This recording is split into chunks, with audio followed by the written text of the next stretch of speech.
Sound. Right. Yung gabi sa tanan. Okay. Welcome to our last na gid man kag ginadua. And last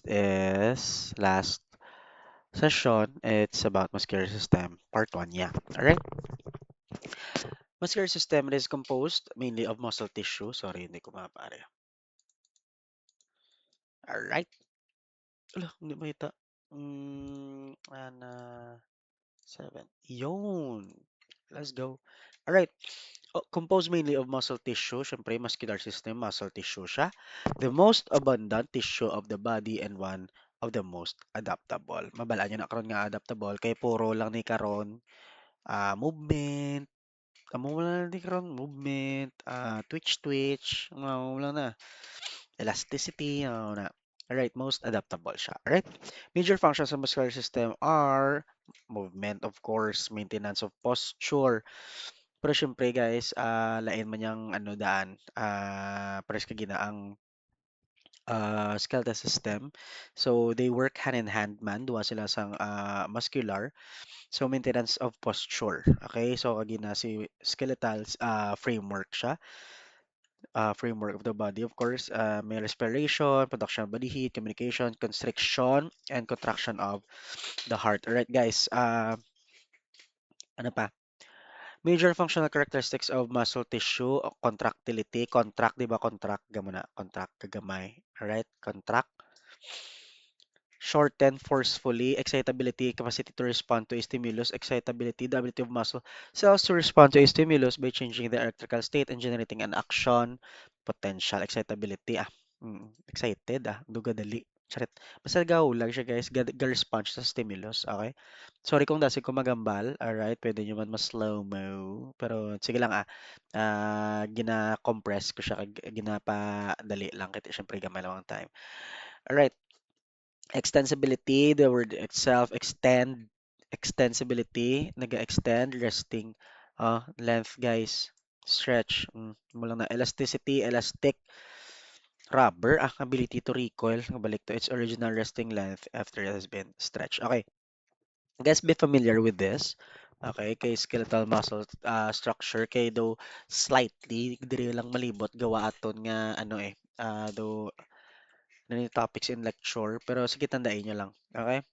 Budlay siya test lang as imagine nyo lang. So, bone nagagamay siya. Okay, kay skeletal muscle. Ari na si tendon, kag sa iya sulod pagid si skeletal muscle. Guys, wala pa nanda natapos. Damo-damo pag ginada. Okay, may ara sa epimysium, may perimysium, may endomysium na siya. Alright? So, pagyan lang naton. Okay. Connective tissue covering some muscle. Okay. Epimysium, exit, sa sagwa siya. Connective tissue sheath that surrounds entire skeletal muscle outside. Epimysium exit. So, ara exit kay sagwa siya. Ara sa sagwa pa siya. Alright? Epimysium, ara. Okay? Muscle fascicles, bundles of muscle fibers. Panamduman naton nga si muscle fascicles daw, ari daw silihig nga nakabundle. Alright? And perimysium, loose connective tissue that separates muscle fascicles from each other. So ano siya ang nagatabon sa fascicle, do rubber band or nagarap sa mga lapis bla nagamunao na si perimysium na. Okay, epimysium di ba sagwa, perimysium ang naga ano tong naga bundle, all right? Nagatabon sa fascicle nga do rubber band. Muscle fibers separate muscle cells in each fascicle, a single cylindrical cell with several nuclei. Guys, si fiber cylindrical muscle cells, cylinder, pero gapalaba siya, tapos damo-damo nuclei. Alright, amo na. Next, endomysium, kay inside sa sulod. Okay. Alright, let's go. Okay, loose connective tissue that surround each muscle fiber. So, ari di si endomysium, guys. Ari, surrounding muscle fibers. Ari di. Okay? So, nagaplibot sa muscle fiber, sa endomysium, ari na si muscle fiber, ari na siya. Okay, so gina-zoom in, zoom in nila guys, hasta maging gamay, maging myofibril siya, alright? So, magyana tang karon. Muscle fiber division, ari na, sarcolemma, ano siya, cell membrane contains transverse tubules. Ano ang T-tubules? Ano ang transverse tubules, guys? Ginaagyan, I think, no tube. O, tiyan mo na. The subway tunnels carrying messages deep into the muscle. Okay, siya ang nagahambal sa utok nga. For example, left that book or hakwataang libro. So, dira siya nagalabay sa T-tubules. Okay? The message travels through the T-tubules. So, muna siya. Sarcoplastic reticulum sa SR guys, tandaan yung SR sarcoplastic reticulum may unod lang siya nga calcium, amo lang na. Dara nag-release ang calcium are. Why calcium? Because muscles cannot contract without calcium. Okay, so meaning ang gapa-contract man sa muscles, isama da si calcium, alright? Cytoplasm that contains many bundles of myofibrils, soup. Alright, panunduman nyo sa sarcoplasm, though siya ang sabaw sa sulod sang cell, kaya di ba sa cell to?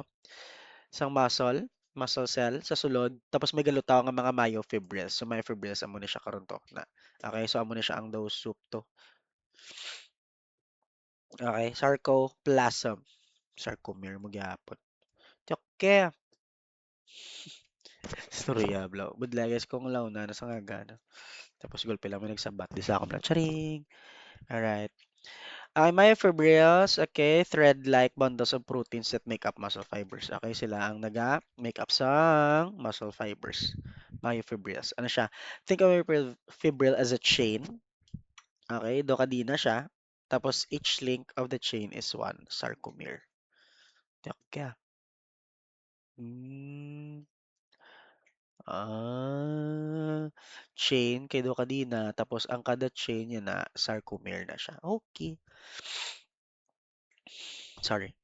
Sa myofilaments, guys, protein fibers that make up the myofibrils. Duwa siya actin and myosin. Ato siya actin and myosin. Alright, sa actin, tatlo siya, guys. Actin, troponin, kag tropomyosin. Okay? Sa actin, attachment site siya sang myosin filaments. Okay? Myosin filaments. Sa troponin, tandaan nyo lang, dira nagabind si calcium. Okay? Nagabind si calcium. Si tropomyosin, okay, ano ba ya? Covered attachment sites on actin myofilament. So kung wala calcium, alright, covers. Are. When calcium is not present, amo na guys, ginpapo silang kung wala si calcium, relax ang muscle eh. In resting muscle, the concentration of calcium ions in the sarcoplasm is very low. Syempre kay wala sang calcium, okay? Very low because calcium is stored in the sarcoplastic reticulum. Okay, amo na ginaba ko gina si SR guys, ari siya ho, ari di siya ho. Na, oh, di ba? Na, oh, liwat-liwat. Okay. Myosin filaments, bend, break, ATP. Guys, tandaan si ATP. Si ATP, sa first day na to, si energy. Okay, din siya sa mitochondria. Yeah, alright. Ano ba? Sarcomeres, ari lang to siya guys. Amo lang ni siya. Na, kada ano, that's your sarcomere. Z to Z, amo na ang wall. Na, so, ara siya. Tandaan yung wall, kasi syempre, siya ang nag-separate di.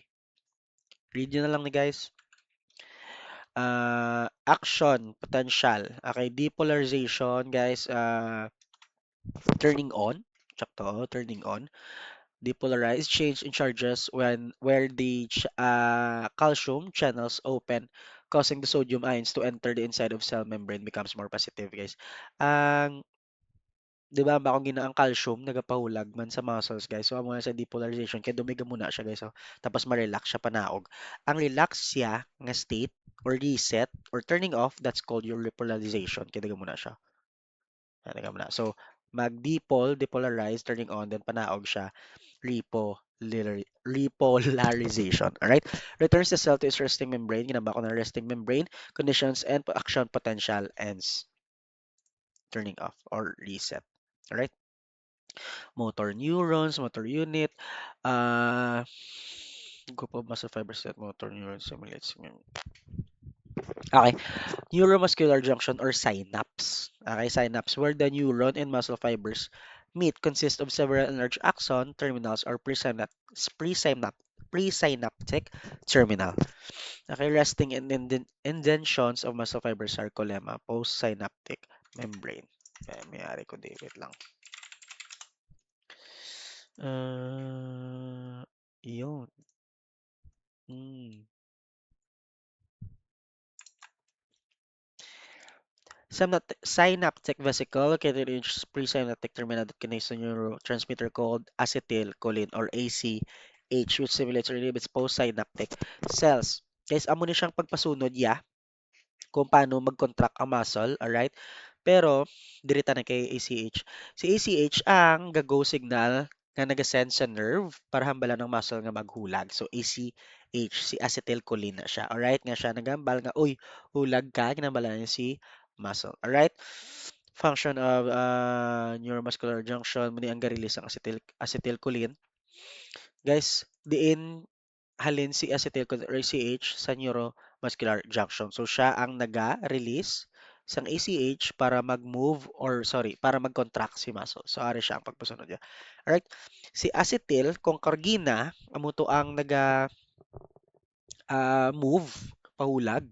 Okay, si ACH halin kay neuromuscular junction kay NJ, alright? Si acetylcholinesterase ACH, yeah, breaks down sorry, si acetyl, gina-breakdown yung ACH to prevent overstimulation of muscle fibers. Alright? So, siya ang stop signal sa muscle contraction. Gina-stop yung nerve signal para maka-relax. Alright? So, muscle contraction, sinong naga-breakdown? Si acetylcholinesterase. Alright? Um, muscle contraction, guys, muscle contraction, amo ni, sliding filament model. Ah, search yun na lang ni. Pero amo ni nga ba ako ginang may depolarization, di ba? Masaka siya naog siya. Doon gina-explain niya lang isa-isa. And amo na, ATP is released from myosin heads, power stroke, muscle contraction. In the end, muscle contraction gyapon guys occurs in sarcomere H zone and I band. Amo to nga ba ako ginatubla sa dire sa sarcomere. Dala na siya tanan ka kalatabo. Alright? Gina-explain niya man lang di kung paano mag contract ang muscles. Alright? So, ATP, a high energy molecule produced from the energy that is released during the metabolism of food, which is used for muscle contraction. Guys, si ATP, adenosine triphosphate, um, halin ni siya, di ba? Halin ni siya sa mitochondria. Mitochondria, tugin man. Nga energy, black, di ba? Mas, ano na gani ang powerhouse of the cell, si mitochondria. So, kay powerhouse, i-explain ko sang last, ah si ATP ang energy kaya tawag no. In short, tawag ko na gani si ATP si key si power something ano tawag da chakra na do na siya bla. So anong gapahulag sa muscles of course guys, gina si calcium striana naton pero sa ATP guys kung kinahanglan ta niya sang like ano ni are used for muscle contraction breaks down the adenosine diphosphate and phosphate. Guys, bago siya nga word pero ADP is just minus 1 phosphate guys. So ATP triphosphate tatlo, ADP is dua, right? Phosphate isa monophosphate isa lang na karon, right? ATP is restored in myosin heads. New ATP must bind to myosin before cross-bridge is released. Rigor mortis, guys, usually gina-question mo sa board exam or gagawa man sa exam si rigor mortis. Ano si rigor mortis? So kung makita nyo example guys sa mga tao nga mapatay, example, may mga for example na lang nag-suicide, di ba? Kung nag-suicide sila, gatiga ila nga lawas or makita nyo na pagtiro di ba gapitik-pitik pa na tapos matiga lawas guys, that's your rigor mortis nga amay mo na siya. Stiffening of muscle, nagatiga siya. Stiffening of muscle fibers that occurs after death resulting from the influx of calcium ions into the sarcomere. Kaya di ba ako nagina ang nagapabulig man sa muscle is calcium. So muna naga-influx, nagasulubra, gagwa, right? Influx of calcium pakadto sa sarcomere. So that's why nagatiga siya, naga-contract. Alright? Muscle twitch. A single contraction of muscle fiber in response to a stimulus and has three phases: lag, contraction, and relaxation. Sa lag phase, time between application of stimulus and beginning of contraction. So before siya mag-contract, that's your lag phase or latent phase. During contraction, contraction phase nga lang niya eh, during, and ma-relax siya. Alright? Relaxation phase. Two-way in increasing the force of muscle contraction, summation. Summation, individual muscles contract more forcefully through rapid stimulation of muscle fibers.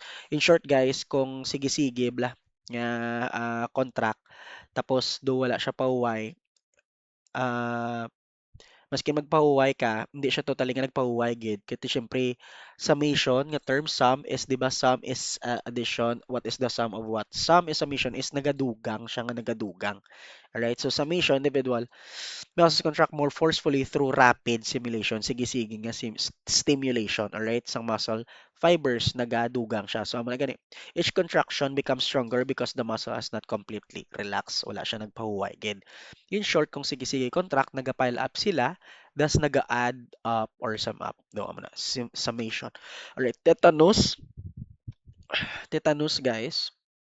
Amo na ang sige-sige stimulate, no, rapid stimulation nga wala nagapahuway amo ng tetanus. Alright, so if stimulation becomes very rapid, the muscle has no time to relax between contractions, so wala siya time magpahuway kaya di baga sige siya contract ang muscle, guys, sige sige, that's your tetanus. Okay, contraction fuse into one continuous contraction called tetanus. One continuous contraction, sige sige, di ba dapat gaamo na siya, tapos manaog siya, ma-repolarize siya, magdipo, marepo siya dahil na po. Guys, diri sa tetanus, sige-sige siya. Alright? Wala siya ga-relax. Okay. Recruitment or motor units are stimulated which increases the total number of fibers contracting. Recruitment, in short, guys, all or none law. May example ko di.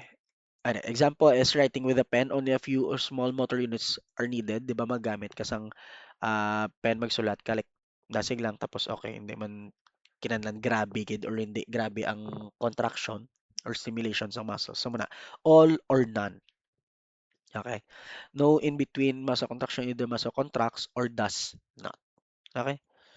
So, ay, ari siya. Mention ko naman gina.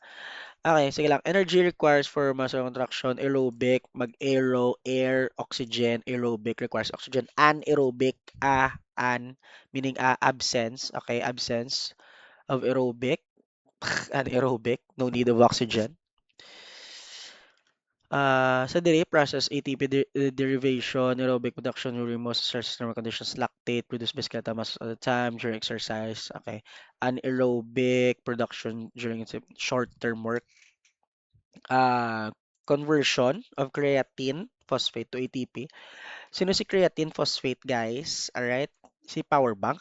Do backup ni ATP. Kaya di ba kung sige gamit ni ATP, di ba si energy na? Si energy na natin nga si ATP, guys, may backup na siya. Tawag si creatine phosphate. Creatine, muna Right?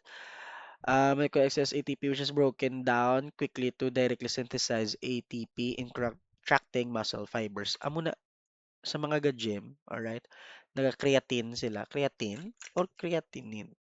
Buang ito. Crea, 'di ba? Batian ko na yung mga gym sila. Okay, lain siya. Gym Crea. Ay, creatine, girl. Oo, mag-gym creatine, gid man. Tama. Alright. An energy storage, liwat-liwat. A conversion of 2 ADP to 1 ATP and 1 adenosine monophosphate. So, conversion, amo to ganit, diphosphate, duwa, hasta maging isa na lang mono kung sige paggamit sa energy. Alright. Gina-convert niya, guys, kaya di ba triphosphate siya? Triphosphate siya. Alright. So, convert niya sa duwa ka ADP. So, adenosine diphosphate, duwa, and isa ka monophosphate during heavy exercise. This event occurs if the use of ATP is greater than the production. ATP-ADP ratio declines. Okay. Fatigue. Kapoy. Siyempre, gina. Pataga pa mo sa gina. Panaga contract. Naga-stimulate. O, ari na mo. Kapoy. Fatigue. A temporary state of reduced work capacity. Its main function is to prevent complete exhaustion, hindi matamaan ang muscle fibers, alright, of ATP reserves which will lead to severe damage. Para hindi man siya ma-damage, alright? Muscular fatigue mechanisms include acidosis and depletion, of course, due to either increased ATP consumption or decreased ATP production. Uh, which is characterized with excess. Ano niyo? Tabunan ko niyo. Oxidative. Hay, mo lang to galing. Oxidative, guys, which is characterized by the buildup of excess reactive oxygen species. Okay, free radicals. Ano ang free radicals? Amo na ang mga unstable and highly reactive molecules with unpaired electrons that can damage cell membranes, proteins, and DNA. Gatag stress, mo na lang na, may mga free radicals, mga hindi dapat tara sa lawas ba? Right? Ross of survival. Ano ni? Ross and increase can cause the breakdown of CHON. Okay. Lipids and nucleic acids trigger the release of interleukin. Local inflammatory reactions. Okay. Ano guys, uso. Pinaka ano nga fatigue psychological. Kung dugambal, pablatan ni ang lawas mo bla. Kaya. Pero like gina-perceive mo nga hindi na. So mo ni siya. Right, most common type of fatigue that involves the CNS in which the muscles are still capable of contracting. Oh. Capable pa tani mag-contract. Kaso kay hindi na kaya sa individual perceive so na. Types of muscle contractions, isometric. Isometric, mga term nga metric, meter, equal distance, iso. Mga babla, iso guys, do equal, do equal siya. So isometric, equal distance, muscle contractions, isotonic, tone. Okay, tone, equal tension. Concentric, eccentric muscle tension is maintained but the opposing resistance causes the muscle to lengthen. Equal, maintain muscle tension is maintained. So, eccentric. Na lang.